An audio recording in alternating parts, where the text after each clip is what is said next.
Hi guys, this is Brian McLean, clinical psychologist at Acquired Brain Injury Ireland. We support many students at second level and at third level who are successfully mastering study skills despite impairments in memory and attention. How do they do that? It's with technique, and I'm going to share some of these techniques with you now. The Pomodoro Technique is a time management method. It uses a timer to break down work into 25-minute intervals, separated by 5-minute breaks. This is optimal for the brain, for efficiency, for motivation, and for fatigue management. There are 5 steps. 1. Decide on the task to be done. 2. Set the countdown timer. 3. Work on the task. 4.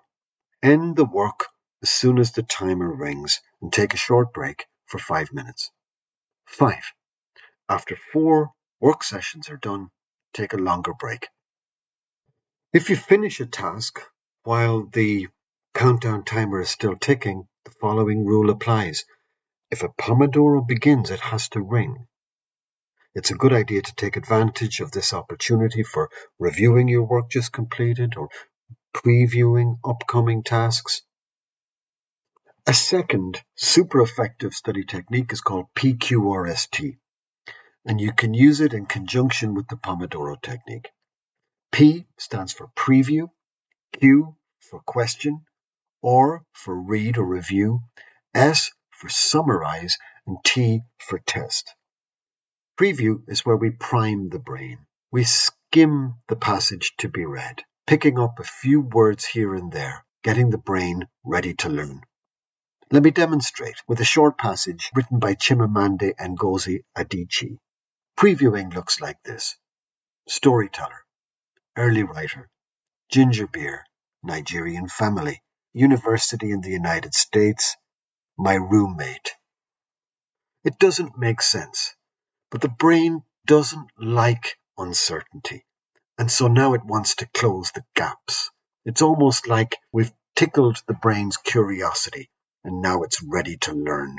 The brain is primed. Q is for question. We ask a question about the passage, like, what does Adichie mean by a single story? And that gives us focus as we get ready to read. It's almost like saying to the brain, go fetch this information. R is for read, and then S is for summarize.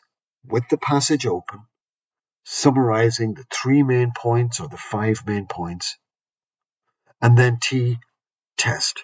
We close the book, look at the ceiling, see how many of the main points we can remember, checking if we've missed any. We take just a minute to test again, an hour later, a day later, a week later, and this method, known as spaced retrieval, ensures we won't forget.